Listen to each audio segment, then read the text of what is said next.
Cam जो public, तो आज हम करने वाले हैं JEE 2025 में पूछा गया क्वाड्रेटिक इक्वेशन चैप्टर का एक क्वेश्चन। तो देखते हैं क्वाड्रेटिक इक्वेशन के चैप्टर में से कौन सा क्वेश्चन पूछा गया था। तो क्वेश्चन कुछ ऐसा पूछा गया था।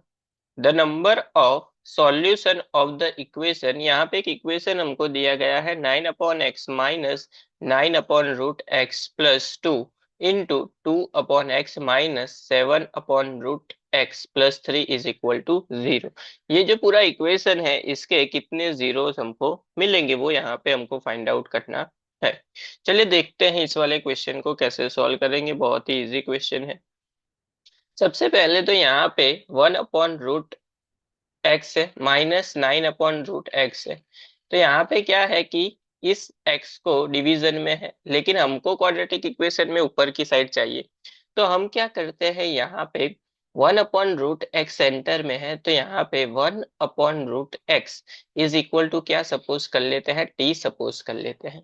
अभी t सपोज किया, इसका मतलब ये हुआ कि ये फर्स्ट इक्वेशन को हम ऐसा लिख सकते हैं, 9/x को ऐसा लिख सकते हैं √x इंटू √x लिख सकते हैं, माइनस 9/√x वैसे का वैसा, +2 वैसे का वैसा।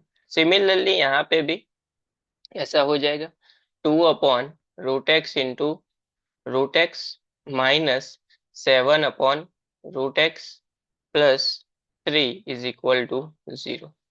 अब देखिए जो वैल्यू टी की सपोज की है वो यहाँ पे पुट कर लेते हैं। तो सबसे पहले क्या हो जाएगा, 9, 1/√x है तो 1/√x कितनी बार है, 2 बार। तो टी इंटू टी क्या हो जाएगा, t² माइनस 9, वन टाइम है 1/√x, तो यहाँ पे आ जाएगा t +2 वैसे का वैसा, ब्रैकेट में यहाँ पे भी 2t² minus 7t+3 is equal to 0।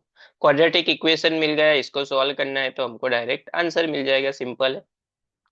9 into 2 क्या होता है, 18। तो 18 के ऐसे दो पार्ट जिसका एडिशन क्या होना चाहिए, 9 होना चाहिए। तो 6 इंटू 3, 6 + 3 क्या होगा, 9। तो 9t² minus 6t minus 3t+2, bracket में 2 इंटू 3 क्या होता है, 6। तो 6 के ऐसे दो पार्ट जिसका एडिशन क्या होना चाहिए, 7। तो 6 × 1 = 6, 6 + 1 क्या हो जाएगा, 7। तो 2t² minus 6t minus t+3 is equal to 0 लिख सकते हैं, ऐसा लिख सकते हैं। अभी देखिए इन दोनों में से क्या कॉमन निकलेगा, तो पहले दो में से कॉमन यहाँ पे निकलेगा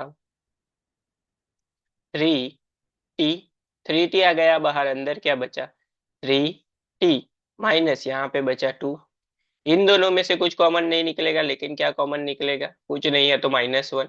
-1 आ गया बाहर, अंदर क्या बचा, 3t माइनस 2, ब्रैकेट क्लोज। दूसरा ब्रैकेट, यहाँ पे फर्स्ट टू टर्म में से क्या कॉमन निकलेगा, 2t।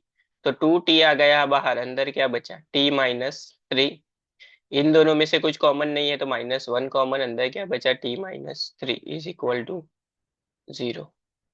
तो ये दोनों का क्या हो जाएगा, रीग्रुपिंग। तो ऐसा लिख सकते हैं 3t-1 ब्रैकेट में 3t-2 ब्रैकेट में 2t-1 and t-3 is equal to 0।